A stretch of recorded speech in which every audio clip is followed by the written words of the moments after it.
चक्रवर्ती त्याचे पाय माझे चित्ती वाचे वदता शिवनाम तयान बाधी क्रोध काम धर्म अर्थ काम मोक्ष शिव देखता प्रत्यक्ष वाचे वदता शिवनाम तयान बाधी क्रोध काम एका जनार्दनी शिव निवारी कळे काळाचा भेव वाचे वदता शिवनाम तयान बाधी क्रोध काम विठ्ठल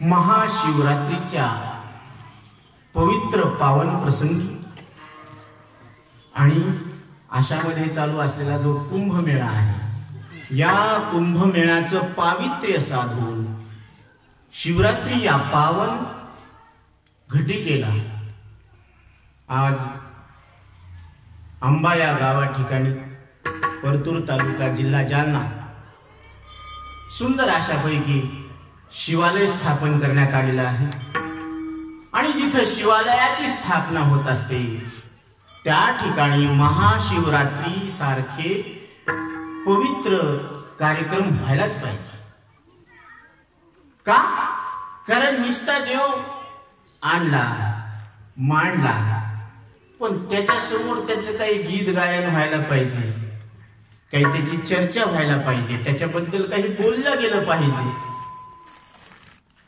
साधू संतांचे कार्यक्रम इथं व्हायला पाहिजे ही प्रेरणा प्रत्येकाने घ्यायला पाहिजे कारण सगळ्यांनी मिळून देव कार्य केलेलं आहे आणि यामध्ये आमचे आदरणीय दादाराव गोंडगे माऊली यांनी पुढाकार घेतलेला आहे प्रेरणा घेतलेली आहे साधू संतांची कारण आपल्या गावामध्ये सोपान गुरुजी केकते हे नेहमी सकाळी 8:30 ते 9:30 नाथ भागवतावर प्रवचनाचा पाठ घेत असतात प्रत्येकानं आपली उपस्थिती तिथे लावायला पाहिजे नाथ महाराजांचं मनोगत आपल्याला कळायला पाहिजे नाथ महाराजांनी काय सांगितलं ज्ञानोबरांनी काय सांगितलं, तुकोबरांनी काय सांगितलं, हे मनोगत आपल्या लक्षात आलं पाहिजे का नाही? साधू संतांनी आपल्यासाठी काय करून ठेवलेले आहे, ही शिवरात्री म्हणजे काय आहे, जीवरात्र म्हणजे काय आहे, लक्षात यायला पाहिजे आपल्या. कारण समुद्र मंथन जे झालेलं आहे ते कशासाठी झालेलं आहे आणि माऊलींना आपल्याला कोणतं मंथन करायला सांगितलेलं आहे? समुद्र मंथनच आहे. आता महाकुंभमेळा चालूच आहे, त्या कुंभमेळ्यामध्ये स्नान करणं गरजेचं आहे का? कारण समुद्र मंथन ज्यावेळेस चालू होतं त्यावेळेस तो जो अमृतकुंभ आहे, 14 रत्न निघालेली आहे बरं का. उच्चैश्रवा नावाचा घोडा निघालेला आहे, ऐरावत नावाचा हत्ती निघालेला आहे, लक्ष्मी माता,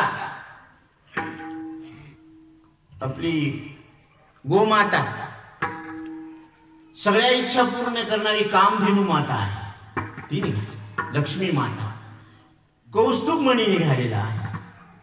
यानंतर वनस्पती निघाली, ही वैद्यनाथ हे निघालेली आहे.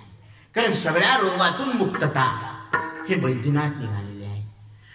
त्यानंतर एक पेय निघालेलं आहे मदिरा, तर ती पेय निघालेलं आहे त्या मंथनातून.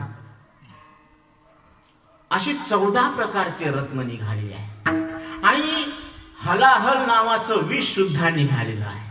आता गंमत आहे,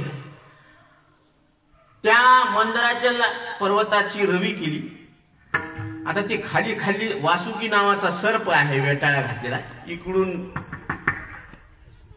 आसुर आहे तर इकडून देवगण आहेत आणि दोघांमध्ये वडातान चालू आहे. आपण ती रवी खाली खाली चालली म्हणून महाविष्णूनं काय केलं, कासवाचा अवतार घेतला आणि आपल्या पाठीवरती रवी फिरवायला लावला. कारण कासवाची जी पाठ असते ती ढाल, त्याच्यापासून ढाल तयार करते बरं, तर ती इतकी पक्की होती की त्याच्यावर मग ते मंथन चालू झालं. पण हलाहल नावाचं विष इतकं भयानक होतं, विषारी होतं. आता त्या विषाचा प्रभाव संपूर्ण सृष्टीचा नाश होणार होता आणि डिस्ट्रॉय म्हणजे हे काम कोणाचं आहे? महादेवाचं. जी म्हणजे जनरेशन ती विष्णूकडे, ब्रह्मदेवाकडे. ऑर्गनायझेशन म्हणजे पालन हे आलं श्रीहरी विष्णूकडे आणि डिस्ट्रॉय म्हणजे महादेवाकडे, संहार. आता जे संहारक तत्व आहे त्यानं सृष्टीला वाचवण्यासाठी ते हलाहल विष प्राशन केलं आणि त्या हलाहल विष प्राशन केल्यामुळे त्यांचं कंठ निळा झाला म्हणून त्यांना निळकंठ हे नाव पडलेलं. आणि या महादेवाला प्रसन्न करण्यासाठी काय लागतं? काय लागतं? जास्त काय नाही लागत. हे भोळ्या शंकरा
कसा आहे?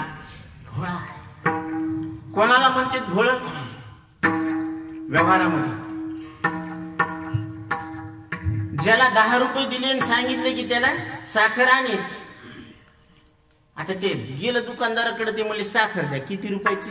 10 रुपये. आता त्याला म्हणले किती द्यायची? ती म्हणले ते नाही सांगितलं, विचारून येतो. परत एक चक्कर. दुसऱ्या चक्राला ते म्हणले की बाबा 1 छटाकच आण. ते गेलं परत. त्याला एक मित्र भेटला, ते म्हणे उद्या शाळेमध्ये काय दिलं सांग, माहिती का तुला? ती म्हणे नाही. ती म्हणे गृहपाठ दिला, कविता शिकवली. ती म्हणे कविता शिकवली? कोणती कविता होती? ते म्हणे असं होणार थोडी सांगतो तुला, चल सावलीमध्ये. ती सावलीमध्ये नेलं त्याला, कारण ते म्हणलं ना ह्याला ऊन लागेल म्हणून. आता यांना लक्षात घ्यायला पाहिजे कोणता काळ आहे, कोणता वेळ आहे. वेळ काळ पाहून काम करायला पाहिजे का नाही. आता एके ठिकाणी असं युद्धावर जायचं होतं आणि त्या शिष्याला सांगितलं बेटा तिथून लवण घेऊन या. त्यानं मिठाचा पुडच घेऊन आला. ती म्हणले लवण म्हणजे मीठ बी होते, पण हे जेवायला होते. ज्यावेळेस जेवणाचा कार्यक्रम चालू असतो त्यावेळेस मीठ आणायचं. आता मी युद्धाला चाललो तर लवण म्हणजे घोडा, यानं काय आणलं? मीठच आणलं. आणि ज्यावेळेस जेवायला बसलं त्याला सांगितलं आता लवण घेऊन ये, तर त्यानं घोडा आणला. म्हणजे हाय का कशाचा कशाला मिळ. म्हणून भोळ त्याला म्हणतात व्यवहारात. ती येड आहे. जे येड असते त्याला काय म्हणते? भोळ. परंतु गुरुवर्य बापूराव महाराज परतूरकर चिंतनातून सांगत असतात की महादेव भोळे नव्हते, येडे नव्हते. अरे ते येड्या जीवाला ब्रह्मज्ञान सांगायचे, सुधरायचे, तर त्याला येडं कसं म्हणता येईल? ते येड्या जीवाला शहाणं करून सोडायला लागले, त्याला येडं कसं म्हणता येईल? सूर्य कधी अंधार वकल का हो? जरासं खाज वाटलं काय डोकं हो. सूर्य कधी अंधार आणि सूर्याला उलटी झाली कशाची? अंधाराची. असं कधी ऐकलं? असं कधी झालं? बरं असं कधी होणं शक्य आहे का? नाही. क्या बात आहे, छाती ठोकपणे सांगितले बाबा, आपल्याला 100% पडतं. बरं पुरुषाला बाळंत्र होणं शक्य आहे का? आपल्या आपल्या आवडत्या वस्तूची शपथ घेऊन सांगा बरं. उगा अटल अटल हिंगण बेट करू नका. इथं गणित आहे, हे कसं सूत्र आहे. कारण महादेव स्वतः म्हणायला लागले की एके ठिकाणी भोळे येत. मग भोळे कसे नाही तर हे पाहावं लागेल ना. कारण याच महादेवानं ही जी ज्ञानाची परंपरा आलेली आहे त्यामध्ये आदिनाथ गुरु सकळ सिद्धांचा आदी सगळ्यांचे महागुरु झालेले आहेत. आणि हे महागुरु असतानाच इथूनच ही ज्ञानाची परंपरा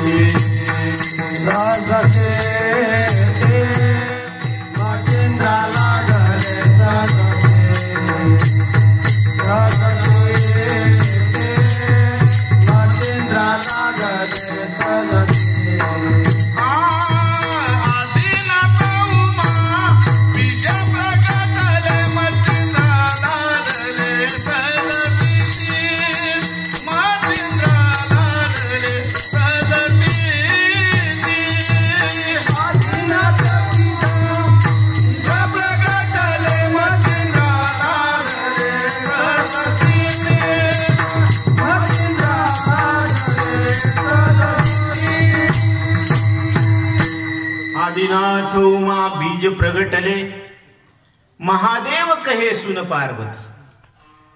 महादेवानं पहिल्यांदा हे जे ज्ञान आहे ते पार्वती मातेला सांगितलं. आणि पार्वती मातेनं ऐकता ऐकता ऐकता त्यांना डुलकी लागली. तर डुलकी लागली तर ते खाली पाणी होतं, तिथं मासा होता. त्या मासानं हुंकार द्यायचा. आता महादेवाचं बोलणं थांबू नये, कारण हे जे सुरुवात झाली ना याला आता ब्रेक लागू नये म्हणून ती हुंकार देऊ लागला माशातला जीव. मग ती मच्छिंद्राने बोध गोरक्षासी केला. गोरक्ष ओळला गहिनी प्रसादे निवृत्ती दातार आणि ज्ञान देवासार सजवले. आता हे एकानं एकाला ही परंपरा अशी आली, कारण ही नाथ संप्रदाय. परंतु माऊलीने सांगितलं मला तसं नाही करायचं गुरुदेव. मग मला सगळ्या जगाला हे ब्रह्मज्ञान उघड करून सांगायचं. ही मराठींच्या नगरी ब्रह्मविद्येचा सुकाळू करी, घेणे देणे सुख चिवरी होऊ दे या जगा. माझ्या प्रत्येक मराठी बोलणाऱ्या जाणणाऱ्या भाषिकाला त्याला त्याच्याच भाषेमध्ये मी न मरणारा परमात्मा आहे हे ब्रह्मज्ञान त्याच्या अंतःकरणात खेळावं ही माऊलीची इच्छा आहे. म्हणून माऊलीनं उभ्या आयुष्यामध्ये स्वतःसाठी काही नाही केलं, हे तुमच्या आमच्यासाठी हे जीवन बलिदान केले. उभारीला ध्वज तिन्ही लोकावरी, उभारीला ध्वज तिन्ही लोकावरी, उभारीला ध्वज तिन्ही लोकावरी, उभारीला ध्वज तिन्ही लोकावरी. ऐसी चराचरे कीर्ती शांती, ऐसी चराचरे कीर्ती जाती, उभारीला ध्वज तिन्ही लोकावरी, उभारीला ध्वज तिन्ही लोकावरी, उभारीला ध्वज तिन्ही लोकावरी, उभारीला ध्वज तिन्ही लोकावरी, तिन्ही लोकावरी.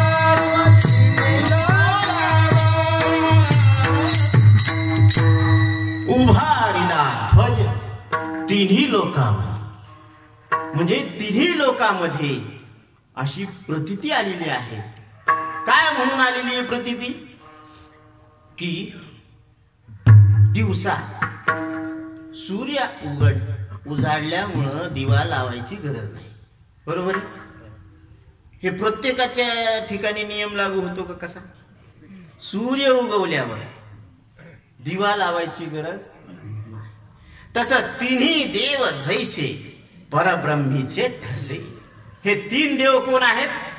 डायरेक्ट परमात्मा आहे.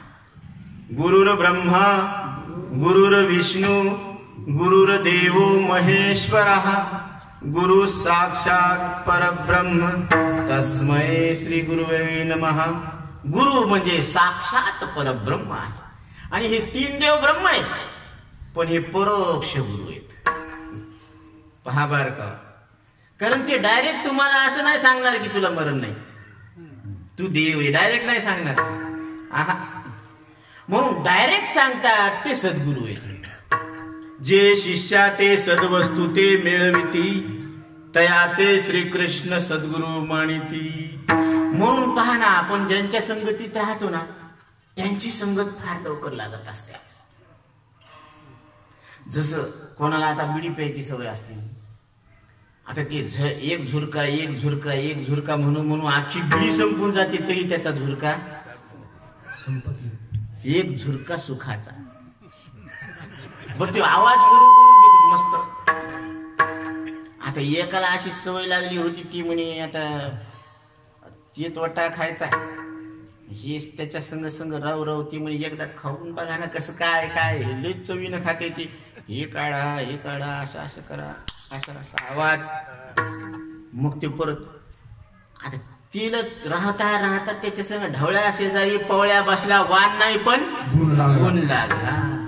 मग वाईटाच्या संगतीत राहून जर आपल्याला वाईट गुण लागतात, तर चांगल्याच्या संगतीत राहून चांगले गुण नाही लागणार कशावरून?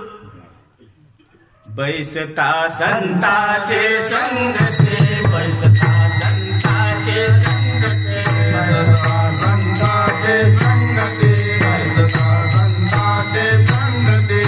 कळो आले कमळापते, कळो आले कमळापते, कळो आले कमळापते, कळो आले कमळापते. आपले कोणीच नावते, आपले कोणीच नावते, आपले कोणीच नावते, आपले कोणीच नावते. निश्चय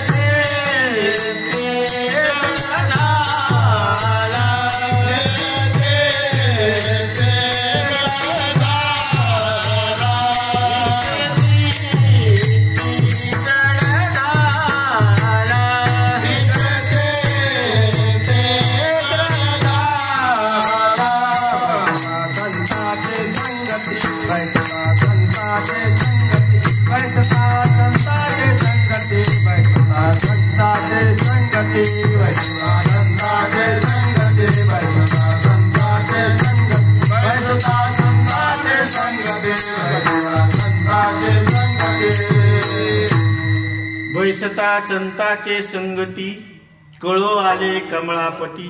म्हणून हेच नाथ महाराज कोण आहेत?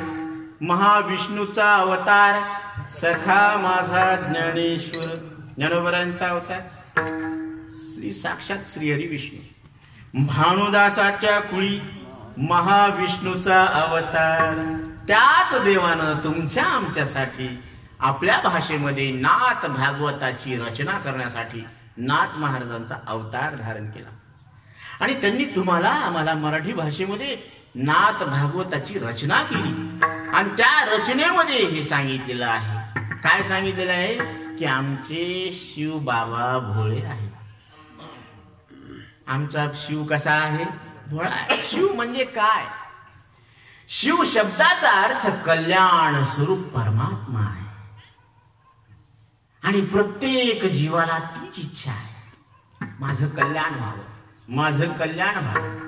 म्हणून आज जी प्रेरणा, आज जी एक नियम पाडलेला आहे आणि चांगला आहे.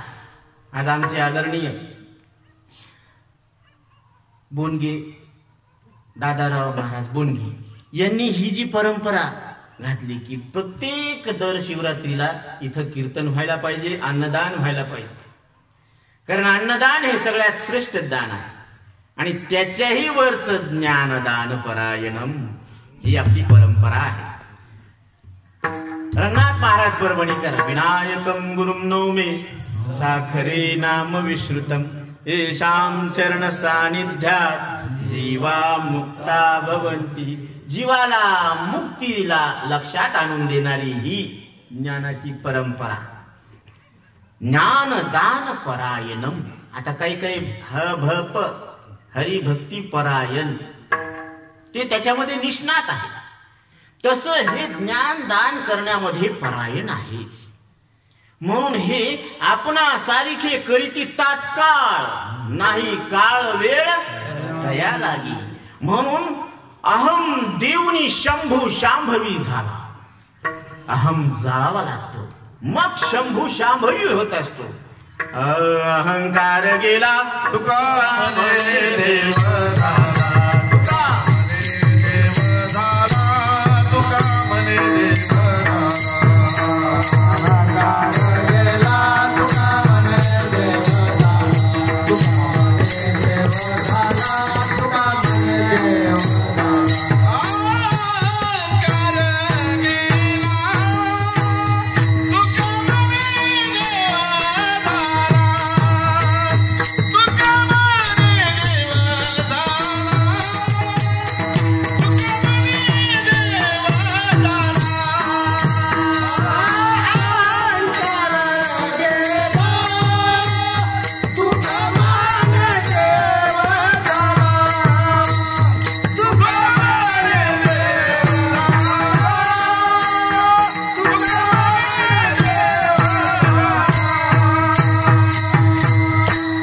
अहंकार गेला तुका म्हणे देव गेला तुका म्हणे देव झाला.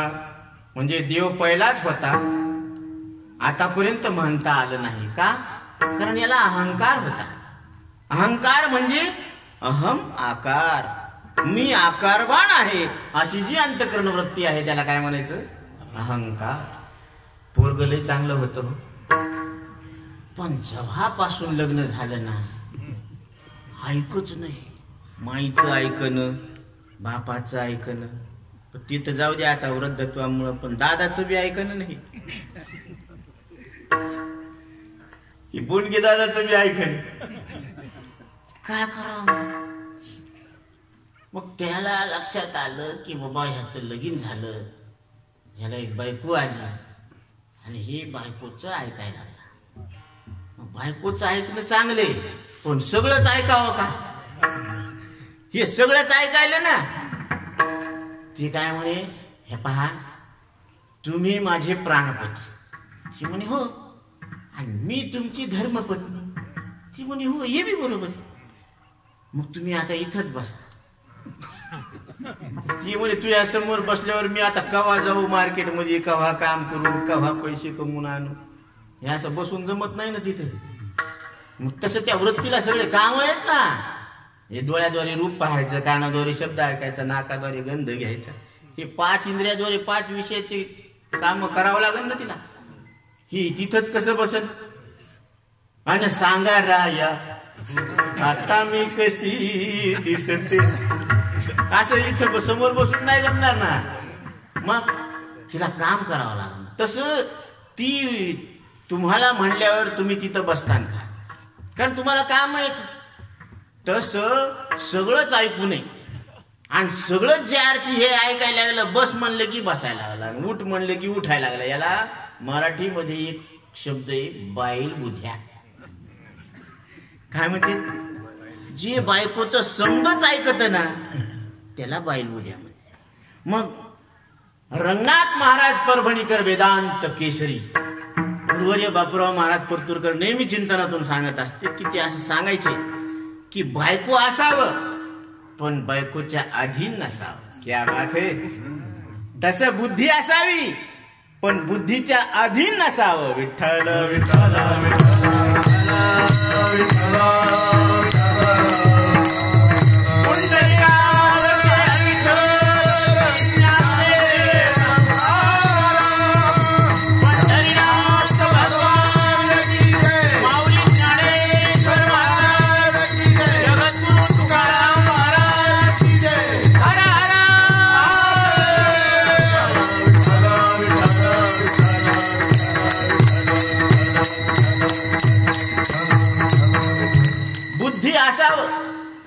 पण बुद्धीच्या अधीन नसावं. घोडा असावं पण घोड्यानं मालकाला बसू द्या. आता पाटलाकडे घोडं होतं, घोडं सगळ्याला बसू द्यायला लागलं आणि पाटलालाच बसू द्यायला, गाड्याला बसू द्यायला लागलं, पाहुण्याला बसू द्यायला लागलं आणि पाटलालाच बसू द्यायला. कोणाचं घोडं कोणाचं आणि कोणाला बसू देईन. वा रे वा. तस ही बुद्धी कोणाच्या जोरावर काम करायला लागली, परमात्म्याच्या, तुमच्या जोरावर काम करायला. आणि कोणाची ओळख करून देईन, तुमचीच ओळख करून देईन. बुद्धी बोध्या सोके एवढीच वस्तू चुके. बुद्धी सोकली आणि सोकली की गुरुजी सांगायची तिला ठोकली. बहुता भला परिया परिया रांडेने नाचला, परिया रांडेने नाचला, बहुता भला परिया रांडेने नाचला, परिया रांडेने नाचला, परिया रांडेने नाचला. पहिलं लय लेकरू चांगलं होतं पण असं कसं वाया गेलं काय म्हणजे नादी लागलं. मग बायकोच्या नादी लागलं म्हणून ते मग तिथे वाया गेलं. आता कोणाचंच ऐकणं, मायबापाचं बी ऐकणं. आता मायबापाचं ऐकायला पाहिजे का. मात्र देवो भव, पितृ देवो भव, आचार्य देवो भव, अशा पवित्र संस्कृतीमध्ये आपल्याला पवित्र असलेला मानवदेह मिळालेला आहे. आणि या मानवदेहामध्ये शिवतत्वाची ओळख करून घेण्यासाठी हा जो प्रवास आहे ना तो सुरू झालेला आहे. मग हा जो जीवाचा प्रवास आहे याला जीव रात्र म्हणतात.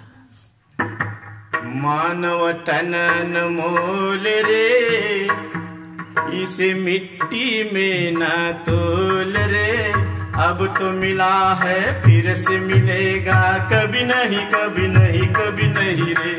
मानव तन अनमोल रे, इसे मिट्टी में ना तोल रे, अब तो मिला है फिर से मिलेगा, कभी नहीं कभी नहीं कभी नहीं रे. अनमोल असा मानव देह मिळालेला आहे आणि ज्याला नरदेह मिळालेला आहे त्याच्यावर शिवाची कृपा झालेली आहे. विठ्ठल विठ्ठल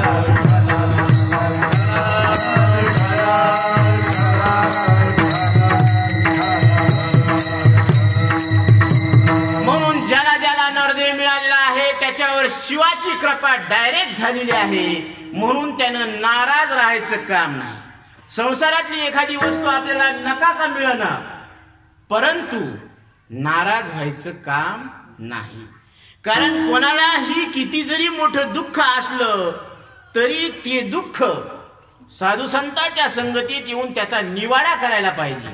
कारण दुःखाची निवृत्ती कोणाकोणाला दुःख सहन होत नाही म्हणून ते दुःख विसरण्यासाठी मदिरापान करते, दारू पिते. दारू काय करते? दारू पिलं की काय होते? विसरून जाते. मग दुःख विसरणं हे त्याच्यावर तोडगा आहे का? नाही. जाम पर जाम पिएगा, रात गुजर जाएगी, सुबह उतर जाएगी. कारण ते उतरलं की परत दुःख सुरू. राम नाम की प्यालिया पिएगा, तेरी जिंदगी सुधर जाएगी.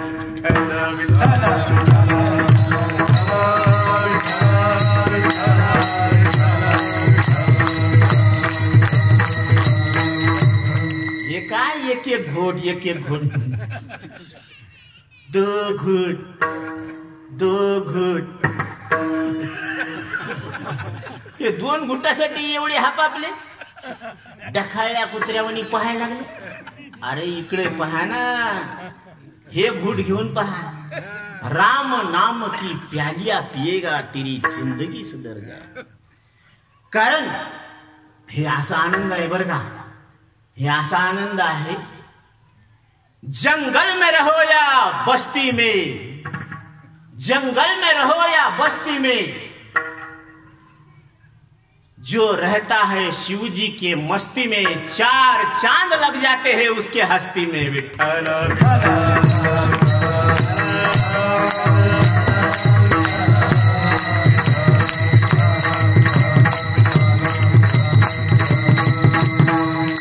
ही गोडी काही वेगळीच आहे. ही याची बरोबरी काय करणार आहे? म्हणून विषयी थू, तुझे चित्त धू, फू बाई फू, फुगडी फू बाई फू, फुगडी फू. जमलास काय माझ्या गोविंदा, तुझ्या गोविंदा, फू बाई फू, फुगडी फू. जमलास काय माझ्या गोविंदा, तुझ्या गोविंदा. काय म्हणते गवळण? विषयी थू, विषयावर थुकून टाकलं. बापा बापा, काय हिम्मत. आणि आपल्याला एक विषय सोडता येत नाही राव. एक विषय. आणि भगवान शंकराचार्य सांगतात की या इहलोकापासून तर परलोकापर्यंतचे सगळे जे विषय आहेत ना, ते काक विष्टा समान मानना चाहिए. ही वैराग्याची नजर आहे बरं. ही नजर यायला पाहिजे का? कारण साधू संतांची नजर आहे आणि आपल्याला सुद्धा नजर आहे. पण आपल्याला जी नजर आहे त्या नजरेतून अंधुक दिसत असतं. आणि साधू संतांच्या नजरेतून, कारण ज्ञानोबरांच्या नजरेतून तुम्ही प्रत्यक्ष शिव आहात. शिव प्रभू तुम्ही महेशाच्या मूर्ती, मी दुबळा अर्चिज तसे भक्ती, बोल जरी गंगावती तरी स्वीकाराल की. प्रभू तुम्हाला असं नाही सांगितलं हे मानवा, हे माणसा, असं बी नाही सांगितलं. त्याला बोलता येत नव्हतं. बोलता येत होतं, पण त्यांचं बोलणं म्हणजे कसं आहे, समर्पक बोलणं. शुद्ध तो शुद्ध ही होता है, ना कुछ बढ़ाया जा सकता है ना कुछ घटाया जा सकता है. काही घट करता येते, काही वाढ करता येते. म्हणून आपल्या बुद्धीचा शहाणपणा तिथं पाजळायचाच नाही. म्हणून ठेविली पायी डोई, तू का म्हणे नेनो युक्तीची या खोली. तिथं डोकंच चल ना, आपल्याला तर डोकंच नाही, चालवायचा प्रश्नच येत नाही.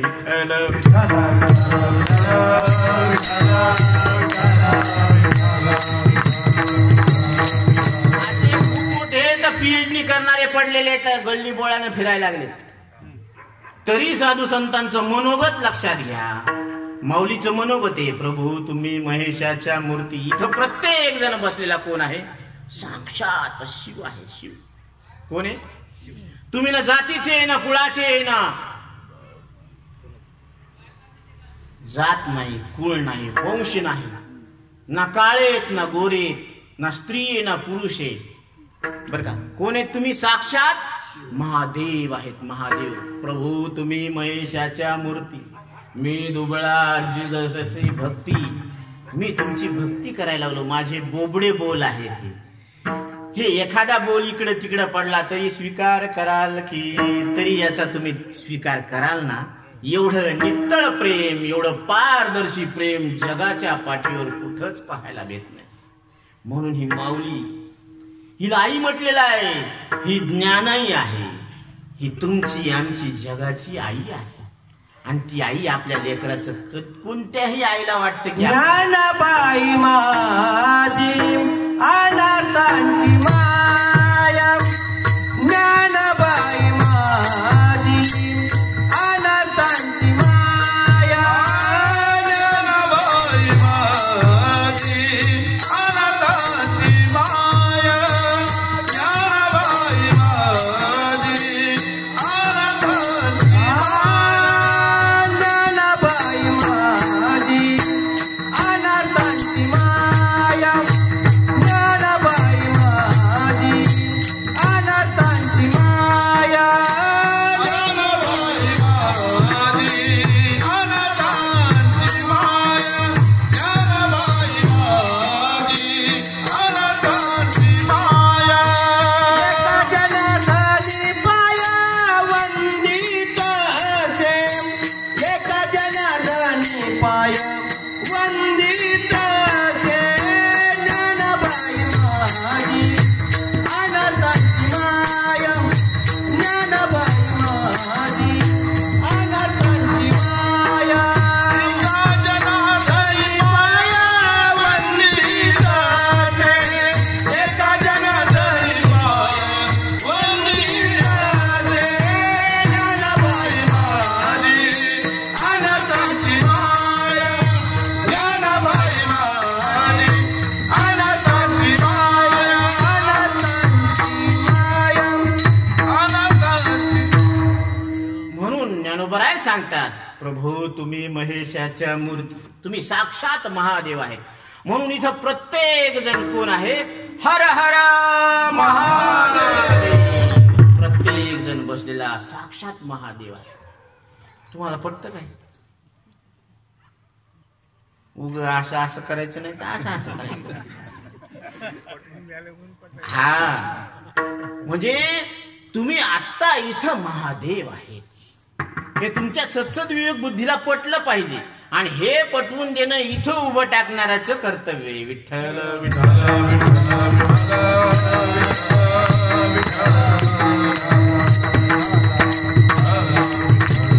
कुंडली कवच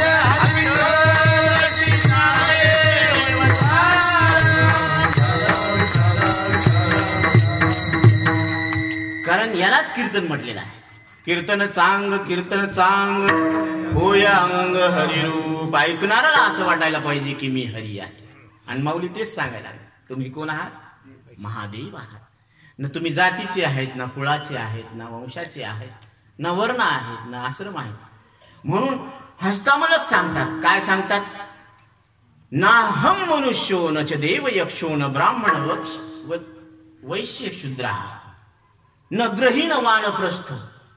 तर तुम्ही कोण आहात महाराज? सनित्योपलब्धी स्वरूपोहम आत्मा. मी नित्य उपलब्ध असलेला परमात्मा आहे. हे माझं आयडेंटिफिकेशन आहे, ओळखपत्र. विठ्ठल विठ्ठल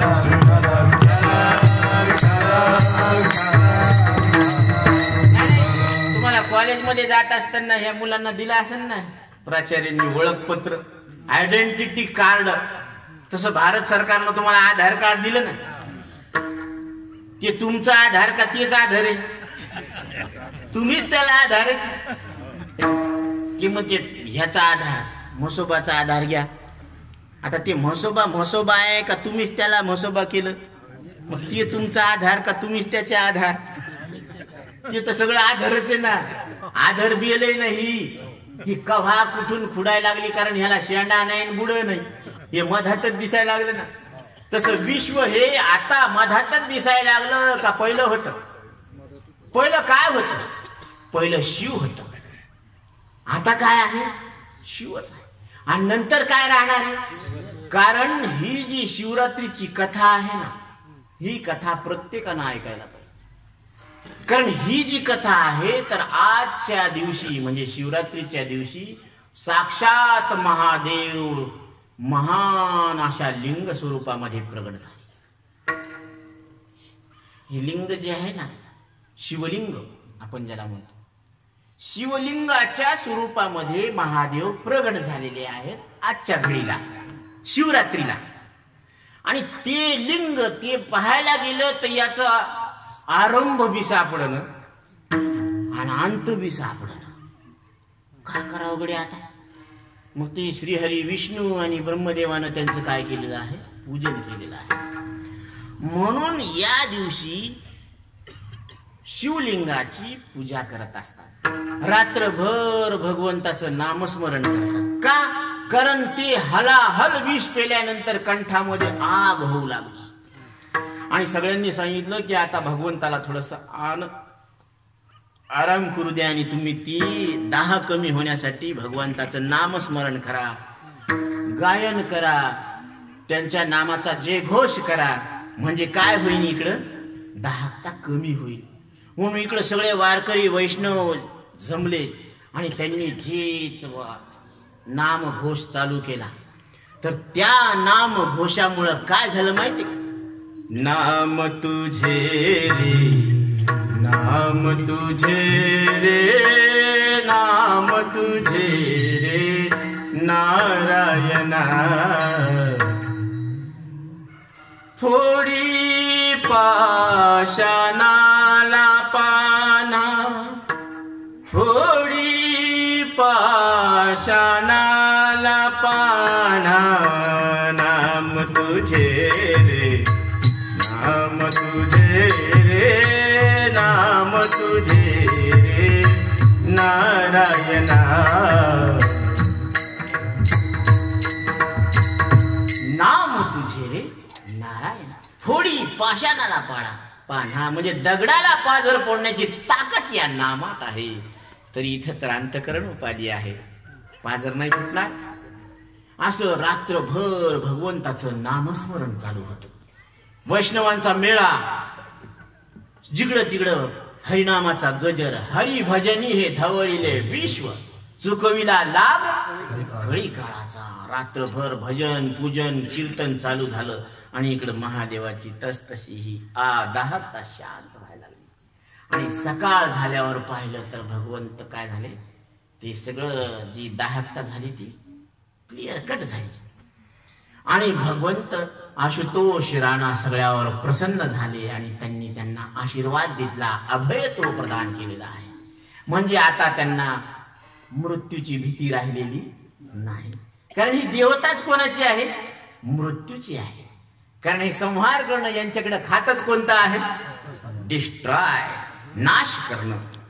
परंतु महादेव स्वतःला सांगतात पार्वती मातेला, हे पार्वती, नारी यदि शंका त्याग दे तो नारी ही शंकर है. विठ्ठल विठ्ठल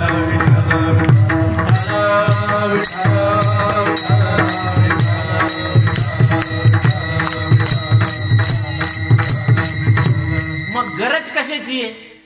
शंका त्याग दे. शंका सोडा म्हणजे कल्पना सोडा. कल्पना सोड, तू आता ब्रह्मरूप आहे. जैसा किडाळाचा दोषू जाई, साडे पंधरी तै तैची होई, तैसे जीवा ब्रह्मत्व आहे संकल्प लोपे. 24 कॅरेटचं प्युअर सोनं आहे, पण कधी त्याला जाळावं लागतं. ते आता एक गध होत, गध, आणि ते कुत्र होत, म्हणजे घोड आणि गध. घोडाला ते पळण्याची रेस मध्ये लावतात ना, उभं करते, तिथं दुसऱ्याला घोड्याऐवजी तिथे गध आणून बसविलं, उभं केलं. ते म्हणलं की बाबा कुठे न्यायले ती मला, आणि आणून टेकलं ह्या घोड्याच्या बाजूला. ती म्हणे आता काय करावं लागते बाबा, आता मला काय पळावायला लावतेत का काय ह्याच्यासारखं? आता हे तरी बंग बंग बंग बंग बंग बंग सराट पण सैराट, आपल्याला काय जमणार रे ह्याच्यासोबत पळायला? ती म्हणे हे होऊ शकतं. म्हणजे एक जणानं तिथं काय केलं, लढवली अक्का, त्याच्या पिछवाड्यामध्ये भुरकी फेकून दिली. जेत पळालं गध, जेत पळा गेलं. आज तागायत ते थांबायला तयार नाही. अजून त्याचं पळणं चालूच आहे. कारण ते गध दुसरं तिसरं कोणी नसून कल्पनेला सत्य समजणार येड जीव आहे. विठ्ठल विठ्ठल विठ्ठल.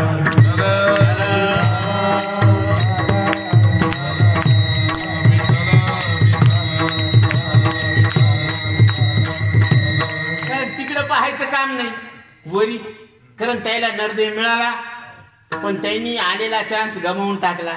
आता त्यांना दिव्य देह आहेत, पण आता एकदा निघून गेल्यावर काही हातचे निधान जाय मग तू करशील काय, आता काहीच करता येत नाही.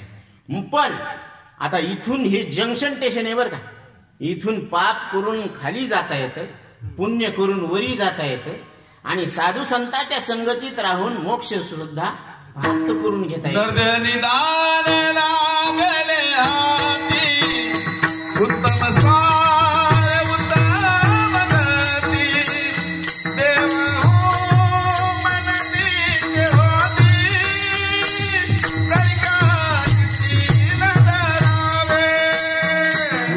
निदान लागले हाती उत्तम सार उत्तम गती देव होऊ ते मनती न होती कैकाची धरावे.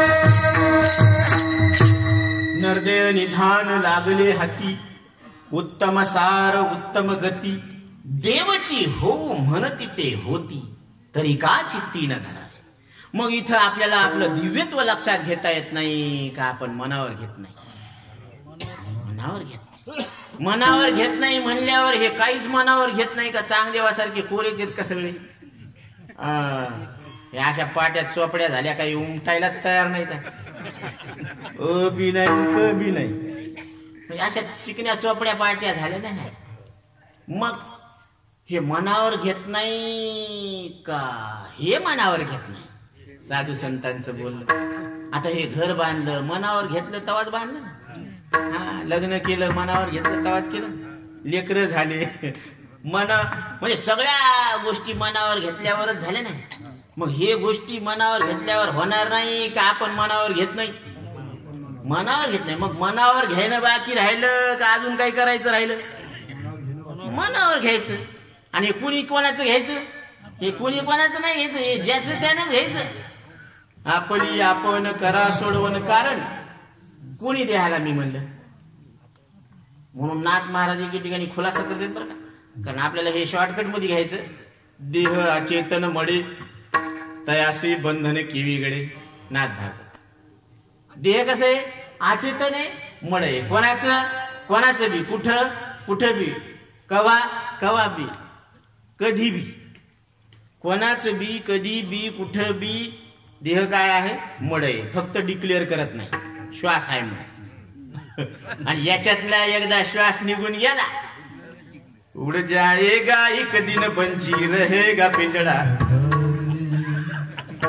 कारण हे 9 द्वार पुरे देही, या देहाला किती द्वार येत, 9 द्वार. 10म द्वार, त्याच्यातून कधी वासांशी जीर्णानी यथा विहाय किंवा वायुर्गंधा निवासिया, या शरीरातून प्राण कधी निघून जाईल काही सांगता येत. म्हणून एका भक्तानं अशी एक विनंती केलेली देवाने, तेव्हा हे शरीर ज्या वेळेस सुटेल ना त्याच्या आधी कशी कंडिशन असावी आताच मी तुला सांगतो बरं. हो, नंतर पुढं काही सांगता येणार का नाही काही सांगता येत नाही. श्री गंगा जी का तट हो, श्री गंगा जी का तट म्हणजे किनारा असा, मेरा सावला निकट हो, माझा सावळा श्री कृष्ण परमात्मा माझ्या जवळ असा. ओठो पे कुछ हसी हो, माझ्या ओठावर हलकीशी मुस्कान असायला पाहिजे. जब प्राण तन से छूटे, ज्यावेळेस या शरीरातून प्राण निघून जातील देवा तू माझ्या जवळ असावं.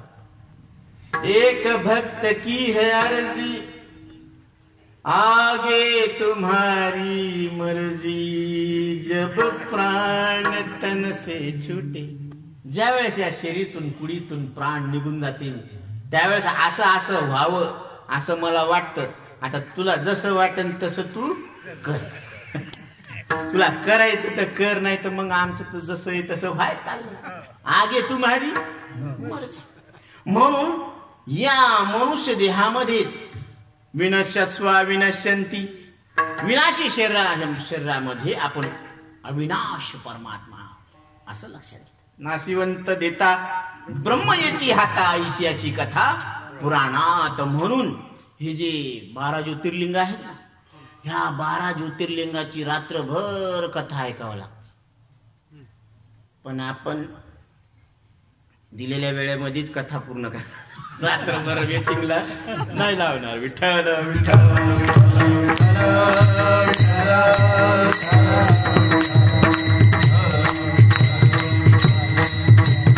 म्हणून महादेवाला पार्वती माता विचारते, प्रभू ही तुमची शिवरात्रीची कथा ऐकल्यानंतर काय फळ मिळते? हे लोकांचे पाप दुःख हे कसे दूर होणार आहे? तर ते महादेव सांगतात पार्वतीला, हे पार्वती ऐक, ही जी कथा जी कोणी श्रवण करेल तर त्यांना काय फळ मिळणार आहे माहिती का? कारण जी नवीन नवयुवती आहे तर त्यांना इच्छित वर प्राप्त होण्यासाठी त्यांनी जर ही कथा श्रवण केली, देवाचं भजन केलं, तर त्यांच्या जीवनामध्ये त्यांना परमार्थावर प्रेम करणारा पती भेटल. म्हणजे याच्यासोबत दोघांचा काय होणार? उद्धार होणार. कारण पत्नी पतीच्या नादी लागली किंवा पती पत्नीच्या नादी लागलं तर काय सांगणार हे एकमेकाला? भजनच करणार ना ते दोघं मिळून. आणि भजन केलं नाही का? उद्दालक मुनींनी भजन केलं, याज्ञवल्क्य मुनींनी भजन केलं, मैत्रीनं भजन केलं. हे पती पत्नी, अहो चुडाला आख्यान पहा तुम्ही. पत्नीनं पतीला ब्रह्मज्ञानाचा उपदेश करून सांगितलेला आहे. आणि मदालसा माता जन्मलेल्या बाळाला पाळण्यामध्ये ब्रह्मज्ञानाचा उपदेश करत आहे. काय पवित्र संस्कृती आपली. एका आईला वाटलं की आपलं लेकरू पाहता पाहता काळाच्या मुखात निघून जाईल, याचा उद्धार कसा होईल? मैनावती बाई आणि ती राजा होता गोपीचंद राजा. ज्यावेळेस स्नान करू लागला त्याच्या अवतीभोवती गवळणी होत्या सेवा करायला. कुणी अंगाला उटण लावायला लागलं, कुणी पाणी टाकायला लागलं, कुणी अंग चोळून द्यायला लागलं. असं पाहिलं दृश्य आणि तिच्या पुढच्या भविष्याची चिंता करता करता तिच्या डोळ्यातून अश्रू निघाला आणि त्या गोपीचंद राजाच्या अंगावर पडला. हे पाहिल्यानंतर वर पाहिलं की आपल्या आईच्या डोळ्यातून अश्रूचा थेंब निघाला. त्यानं ताडकन उठला गोपीचंद राजा आणि जाऊन विचारला, मातेला प्रणाम केलं, माते तुला जर कोणी वाईट नजरेनं पाहिलं असेल तर त्याचा डोळा फोडून तुझ्या चरणी अर्पण करेल. जर तुला कोणी वाईट बोलला असेल तर त्याची जीभ कापून तुझ्या चरणी अर्पण करेल. जर तुझं कोणी वाईट चिंतन केलं असेल तर त्याचे मुंडकं छाटून तुझ्या चरणी अर्पण करतो. सांग तुला काय दुःख आहे? त्यावेळेस मैनावती बाई सांगते, कारण तिला सुद्धा नाथ संप्रदायाचा वारसा मिळालेला होता. जालिंदरनाथाकडे. जालंधर उत्पत्ती अग्निकुंडात. मत्स्यापासून जन्मले मच्छिंद्रनाथ. गोरक्ष जन्मले गौरी भस्मात. गौरी भस्मातून कोण निघाले? गोरक्षनाथ. काणिकनाथांचा जन्म गजकर्णात. हत्तीच्या कानातून कोण निघाले? काणिकनाथ. आडभंगी चौरंगी वटसिद्ध नागनाथ सर्पाची उदरी. वटसिद्ध नागनाथ कुठून निघाले? सर्पाच्या उदरातून निघाले. ऐसे हे नवनाथ प्रगट झाले, शाबरी विद्येने जग उद्धारिले. या शाबरी विद्येने जगाचा काय केलेला आहे? उद्धार केलेला आहे. आणि ह्या सगळ्या नायकांचा नायक महादेव आहे. आणि त्या महादेवाची आज ही शिवरात्र कथा चालू आहे. ही कथा ऐकल्यानंतर काय होत असतं? इच्छित वराची प्राप्ती होत असते आणि त्यांचा संसार सुखाचा होत असतो. काय पाहिजे अजून आपल्याला? प्रत्येकाला वाटतं नाही काय आपला संसार सुखाचा व्हावा. आई वडिलाला वाटतं लेकराचा संसार कसा राहावा, सुखा. आणि देवालाही वाटतं की याचा संसार कसा व्हावा, आहे का नाही? म्हणून अवघाची संसार आनंद भरीन जाईन गे माये भेटेन माहेरा. मग आपलं माहेर कोणतं आहे? पंढरपूर. आणि आपलं देवस्थान कोणतं आहे? जागृत. पंढरीश परमात्मा, या जगाचा मालक विठ्ठल परमात्मा आपला कोण आहे? आणि त्याला आपलंसं करून घ्या. कारण त्याला आपलंसं करून घेण्यासाठी, या शिवाला ओळखण्यासाठी त्या शक्तीला शरण जावं लागतं. यै वो यै वो यै वो यै